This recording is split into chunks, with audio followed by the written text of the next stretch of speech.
With the recent challenges in power supply across the Southeast, and matter of fact, across the country, residents and businesses are lamenting. But what is the main provider doing about the situation? Are there repairs being effected and appropriate improvements being made? To provide more insights in this, I'm joined by, on the Eastern Business Report this morning, by Mr. Emeka Eze, who is the Group Head, Corporate Communications, EEDC. Thank you so much, Mr. Eze, for Thank joining you, us Alex, for having on me. the Eastern Business Report. I mean, this is, some people actually forget that those who work in EEDC, by that I'm referring to the regional hold of it, that they also use electricity. We are not insulated. Yeah, you're not insulated. Sometimes people We are forget customers that. of the distribution companies. Okay, too. so let me find out from you what the challenges are, because I'm not on the inside. Let's know what the challenges are before we take a look at what you're doing about them. Okay, the challenges are numerous. Okay, we can start from funding. Funding is a major challenge. Inability to access facilities, maybe loans to, be able to carry out some of the projects that you have. We also have the challenge of allocation, energy allocation. Situation where, as a distribution company, you're not getting the kind of allocation, energy allocation that you need to, attend to your customers. And once that happens, you see customers kicking, drop in availability. Okay, people that hugely depend on power to run their operations will begin to channel some funds to alternative source of power. So that will further eat into their capital. So apathy to payment, customer apathy to payment, people don't pay, but they want supply. We also have people that steal our energy. That's energy theft. This comes by way of meter bypass. It comes by way of illegal access to the network.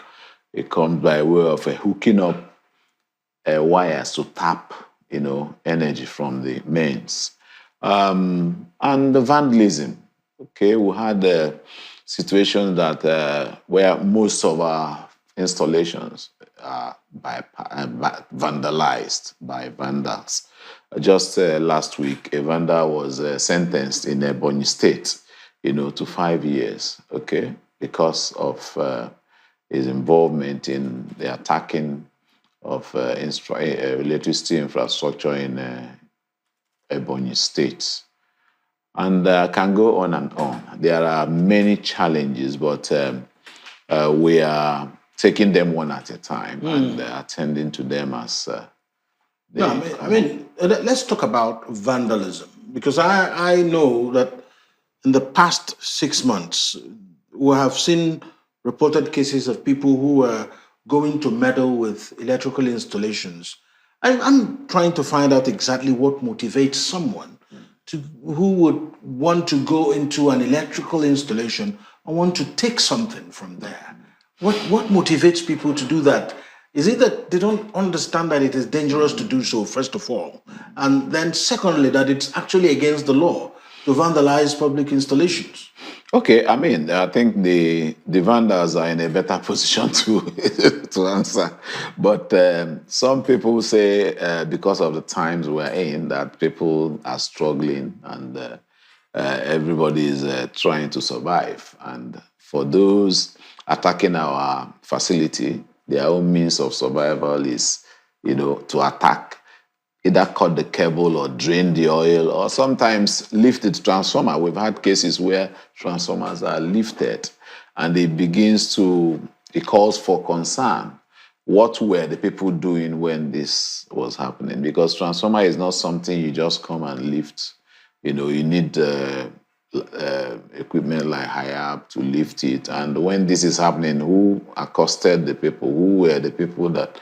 So these are somebody must have issues. Seen them that. That's where we call on customers, as critical stakeholders to also be interested in what is happening to some of these infrastructure that is within their locality serving them. So the motivation, like I said, can only be explained by the person engaging in the act. But I can tell you that some of them have lost their lives trying to, attack. Sometime, I think, sometime in March, either March or February, around Independence Layout, a vandal was, electrocuted while attempting to attack the substation. And the support of our customers who are critical stakeholders cannot be, taken for granted. We need them to join hands because we are not present in those areas. We have thousands of transformers littered across the network, and we cannot deploy personnel to man them. But collaboration with our customers within the areas, security vigilante groups, youth organizations, traditional rulers. And I must say that this has been yielding positive results. We've had situations where, in fact, I would say that over 70% of the vandals apprehended were apprehended by either the vigilante group or the youth of the community. So that goes to show that the effort we are making in bringing them on board to work with us to ensure that these infrastructure are protected from attack is working out.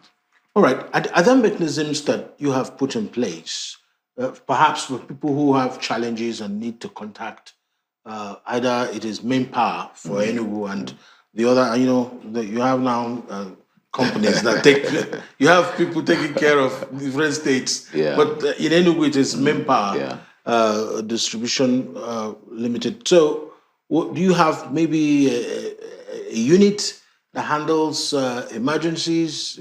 If someone sees something, the person can easily call someone because people are always seeing something. Things are Okay, always yeah, we have channels that we've opened up for customers to reach us. We have our call centers, we have the social media handles. We also have a part of what we've done is to create that access where our customers will be able to access the key personnel that is in charge of their area. We have feeder managers that are responsible for areas. We have the district business managers that is responsible for the feeder managers and the district as a whole. And these are avenues. We also encourage them to report to the police because sometimes when you see a vandal, it's not a vandal. Some of them, they come prepared. You can't just go attacking them. And we encourage that they report to the nearest police station and also report to us, especially when you have the identity of this individual so that we can take it up from there. There's something disturbing I've seen in a number of places, especially around Enugu. Some people seem to deliberately plant trees under high tension wires. I think vegetation, that's how you refer to it. They want to have their ornamental trees right under the Power lines. And I've seen a few times that the EEDC will come around, or main power for Enugu will come around and just take off all those. They don't no questions asked. They just take it off. I mean, for people who are watching this and are planning to actually plant trees, somebody is building a house now. Somebody is finishing the landscaping of his house. And here is the high tension power line, and they want to just plant something directly under it. In the next 2 years, it starts interfering. What are they supposed to know now? Because some of them think they are just planting trees, but they don't know the implications in the next few years. Okay, I think the message is that you should stay clear of the power line right of way. There's a right of way, and there's a minimum distance that you're expected to give. 5.5 meters for 11 kV and 33 kV, which are distribution lines. If you add it up, it's 11 meters on both sides. 5.5, 5.5. So for starters, you don't have any business under that line. But like you rightly pointed out, we have cases where ornamental trees and buildings are erected under these lines, and it's very, very risky. It's very risky, and part of what we do as a distribution company is to, engage these customers. We can't enforce, and sometimes we escalate to the local, the state authorities for them to, step in. Before a building is erected, approvals are given. So the person that gave the approval, is it that the person did not see the line? So these are some of the things. And we've had cases where wire snaps and the people under these lines are, electrocuted. It has happened severally across the country. And we would not want that to happen around within where we operate. But the sad thing is that there's high level of encroachment within our network. If you drive around town, you even see people building around the electricity pole, and you begin to wonder how the distribution company can carry out maintenance if there's need. And even if there's an emergency, how if there's an emergency, you can't access the line. So it's a major, major concern. Planting of trees, even if you have trees, you need to tame them so that they don't interfere. Most times when it's about to rain and you experience wind, the line trips. Some of those trippings are caused by those vegetation. And like you rightly pointed out, intermittently we go around on trace clearing, we clear those. Some places you see the customers resist our men, they wouldn't want them, maybe mango or something they say they use to sustain themselves. But in doing that, you also have your life to protect. People climb some of these trees and they get electrocuted up there. And that's not the kind of story anybody will want to. So while we encourage greenery, people should also, have it at the back of their minds that safety is key. Any plant that will grow to the extent of interfering with the line is a no-no. Yeah, so because I had to raise this because the rains have come. Yeah. So it comes a lot of them are happening. So let's talk about, we've had challenges of power supply in the recent past. I want to know what you are doing about it. By you, I mean your organization, Manpower, and the larger body, Eedc. Are there repairs being effected to make sure that people have more power supply and that businesses can maybe have a steady power supply? Yeah. Okay. Like you mentioned earlier on, across our network, we now have distribution companies responsible for each of the states. In Enugu, we have Manpower. In Anambra, we have First Power. In Imo State, we have Transpower. In Ebonyi, we have Eastland. And in Umuahia, that's Abia State, we have New Era. These are distribution companies standing on their own, running their affairs. They have their chief executives and board. They are running their affairs. In Enugu, Manpower has been doing, a lot to ensure that the network is stable to be able to deliver power. And mentioning about availability, he talked about availability. We are a distribution company. We only distribute what is generated and will to us. And for some months, we've been having challenges in that area where allocations are not enough to meet the needs, energy needs of our customers. But the good news is that things are beginning to improve. Today, we got about 295 megawatts. Yesterday, 250 megawatts. So it's an increase from what it was as bad as 100 megawatts sometimes past. But we are beginning to, experience gradual improvement, and that has also impacted on the service quality to our customers.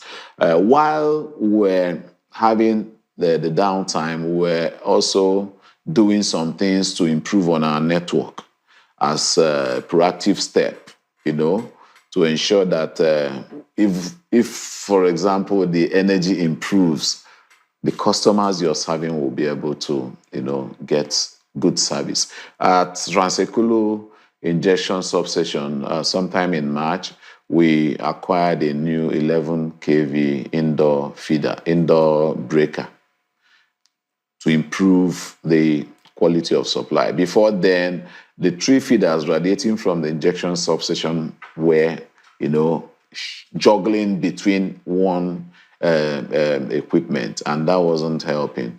We needed a situation where all the feeders would be pushing out power all at the same time. And after that investment, which took us over 200 million, customers within Transekulu are now beginning to enjoy improved availability. The same thing at Nsoka UNN injection substation. We replaced their breaker, and that is also going to impact on the service quality to customers, as well as other activities, relief transformers, where transformers are established to be overloaded.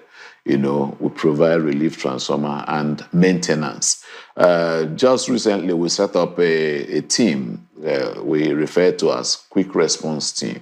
Part of the challenge that our customers experience has to do with turnaround time. When there's downtime, how fast can you, come and address those issues? And we've also traced it to the channel of reporting. Some of these customers don't use the right channel to report. And we've set up this team across the district. We have them running shifts to ensure that once a customer calls, issues are tackled and addressed.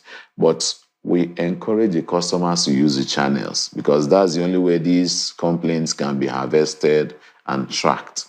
There are supervisors that ensure that these issues are treated timely, and the agents will also reach out to the customer to confirm if it's been resolved. So these and many other things we are doing, to position ourselves to be able to, attend to the needs of our customers. In our own case, fault clearing is a major concern, and the timeliness of our people in addressing those issues is very important. But we need our customers to, also reach out. We've had cases where people experience downtime for 2 days and nobody has called. It's not the kind of thing we want to encourage. We encourage you, anytime there's downtime longer than necessary, you put up a call and bring it to our attention. That would be a good place to leave it. Mr. Emeka Eze is the Group Head, Corporate Communications, EEDC. Thank you so much. Thank you for having us. For coming on the Eastern Business Report this morning. And that's the much we can take on the Eastern Business Report. The Afia Business Morning returns tomorrow. Many thanks for staying with us. My name is Alex Obodo. Coming up next at 11:30 is Unyafia. Bye for now.